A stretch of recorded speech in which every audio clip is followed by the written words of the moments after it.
I download these poems. That's part of your gift. When you're in your lane, when you're where you're supposed to be, things come through you. It comes through your talent base. It's amazing what happens when you're in the right space. This is called the gift. It goes like this. There's a gift that dwells inside of you, bestowed by the universe. Your purpose lives within your heart. It was given to you at birth. Your worth is not in question, but doubt might not let you see the greatness that lives inside of you. It's your belief that sets it free. This gift is not for you. This gift is for us all. Consider it as selfishness if you don't heed your call. This life that we are blessed to live is not merely to exist. It's time to change your point of view. Take time to ponder this. Imagine yourself old. Your life is in review. Will you be filled with regret of the things that you did not do? Will you have an empty feeling as you sit and stare, knowing that you will leave this earth with a gift you failed to share? So live to leave a legacy, and always remember this, that you're one of a kind, and that you were born to shine, and your purpose is your gift.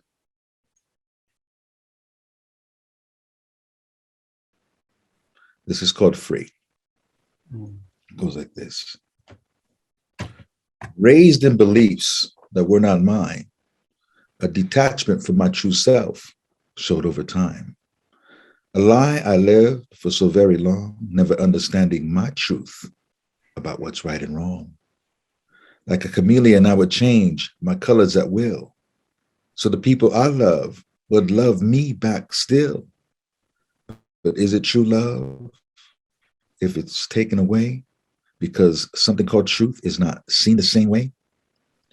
You see, we all have the power to use our own minds and seek understanding that we all wish to find. This journey is mine. It belongs to no other, no brother, no sister, no father or mother. See, I was created unique and like no one else, but my talents and gifts were then put on the shelf. But now it's time to break free from these chains and shatter the bondage. This is out of my brain. Now I'm finally free.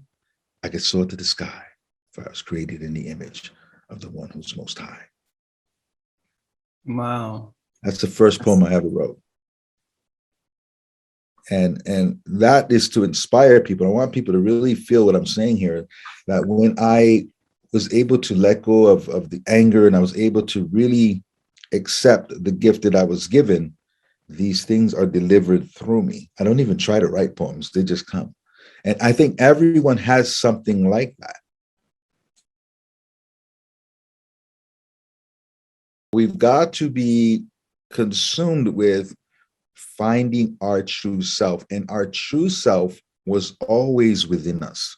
A lot of people make the mistake of looking for things outside of themselves. Maybe I can do this, or maybe I should do that, or maybe I should become a this, or maybe I have to go back to school and get my degree to do this, because they're hearing what other people say should be.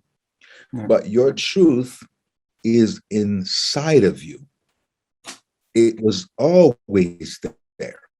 Yes. And you find yourself by going within. Stop acting like you're the only one that bad things happen to, right? And some of it wasn't even really bad. I mean, it's just something that you outgrew at some point.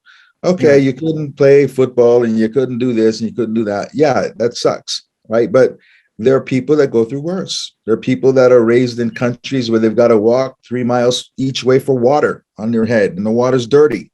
Yep. Right. And they've got to drink that water and bathe. It's the same water the animals bathe in and drink, right?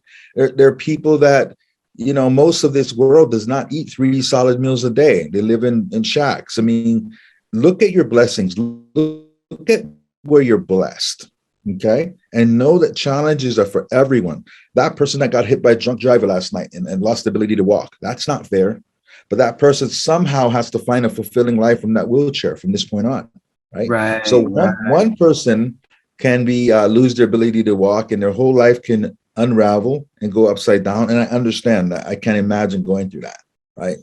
Another person decides to do marathons becomes a motivational speaker and makes YouTube videos and does all these amazing things in their life and touches more lives than he ever would or she ever would have as an able-bodied person because of the way they took that.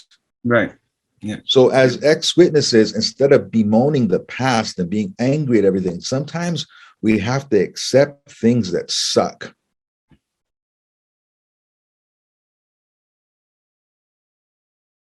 Now, there's some people I don't want to wake up. My dad's 82 years old. I don't ever want to wake him up. It's too late.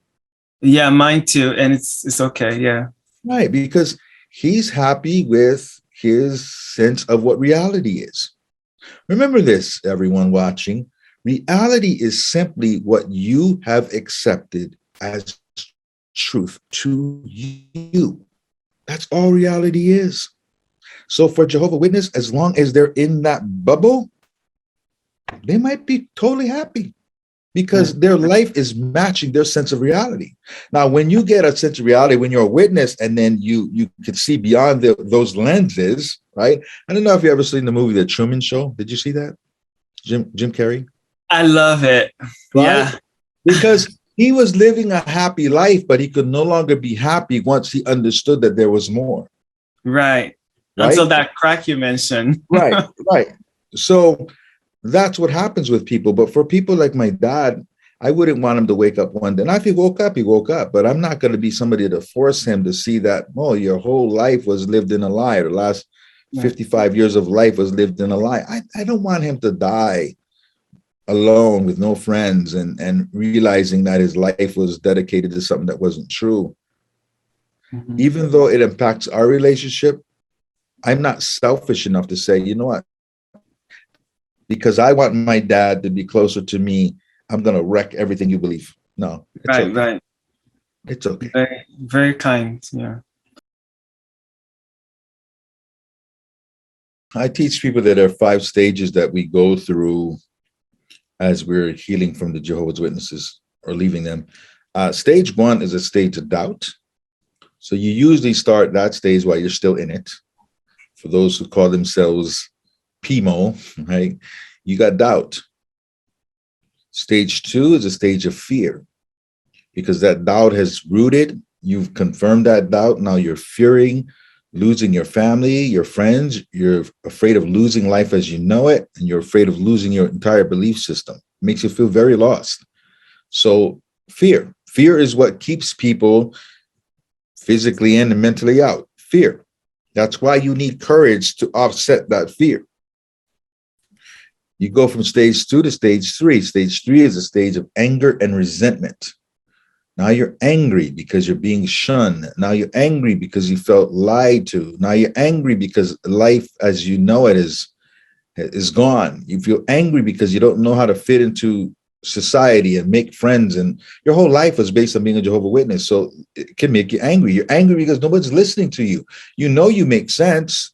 You know that you're not lying. You know you're not this evil apostate. You just, everything in life is just disappointing you at this moment. You're neither here nor there. You're not a witness, but you haven't arrived anywhere else. You're just treading water, trying to survive. Yeah. This is where most ex-witnesses get stuck for years, decades sometimes. They're angry years and years and years and years. But as long as you're in stage 3, you're still controlled by the religion. You're still defined by it. You go from stage 3 to stage 4. Stage 4 is where you lose attachment to the religion. You lose all labels of the religion. You stop using the language. You stop calling yourself this fellowship. That's their word for members who believe in their church. A disfellowship person is a punished Jehovah's Witness or an exiled Jehovah's Witness. When you're done with it, you're done with it. I don't use their words. Who cares? I won't even answer the question somebody asked me that because I don't use those words. You go to stage 4. Stage 4 is a stage of discovery. Find out what you believe, right? It's a wonderful stage. You wipe the chalkboard clean and you start all over again. Why? Stage 4 is a stage of why. Why do I believe this? Some people go from being a Jehovah's Witness to say, okay, I don't believe the witnesses, but I believe the Bible and I'm still Christian. Now, I'm not saying anything for or against, but why? Why are you Christian? Go another level and ask yourself why. I'm not a witness, but I still believe in God. Why? Okay, so it's not, see, get comfortable with the why, because with the why, you'll have an answer to why you think what you think. So if the why leads you to being a Christian, now you know why. It's not just because you were programmed with something. It might lead you to being a Buddhist. Now you know why you're Buddhist. It might lead you to be having some more new age spiritual kind of viewpoint of life and getting into the metaphysical and those type of things. Now you know why. You know why. So stage 4 is a lot of questioning, a lot of figuring out for yourself what things are. I went to Christian churches, I went to Buddhist things, I went to New Age things. I wanted to know for myself, because everything that I thought was from the witnesses telling me something, and most of it wasn't true. And I know for myself now, because I went. Yes. Discovery about all kinds of things, not just religion. It could be all kinds of things, right? No, I've done plant medicine and all kinds of stuff, okay? But I know what it is. No one tells me. I know. Yes. And then stage 5 is a stage of self-knowing, where you can say, this is what I believe about myself, first and foremost. And this is how I believe the world works. And this is where I am right now. But the difference is in stage 5, you're not ever going to say, I have the truth. You see, life is about growing and expanding. Once you say you have the truth, your mind shuts off. You do not grow anymore, right? All you do is defend your point of view. I will never say I have the truth. I will just say, this is where I'm at now. Right. You might come a year from now, I might tell you something totally different, because I've received more enlightenment about things that change my point of view. And I always want to be able to change my point of view. I don't want to defend the truth. Right. As long as you're on earth, all we do is learn while we're here. There is no the truth. Mm-hmm. If you go back 100 years, most of the things we believe today would seem ridiculous 100 years ago. Yeah. Right? We're just evolving as people. So I never want to say I have the truth. I want to say that I know my path. Stage 5, let's just say that in stage 5, you found your lane. You know what lane you're driving in. That's where alignment is. Yeah.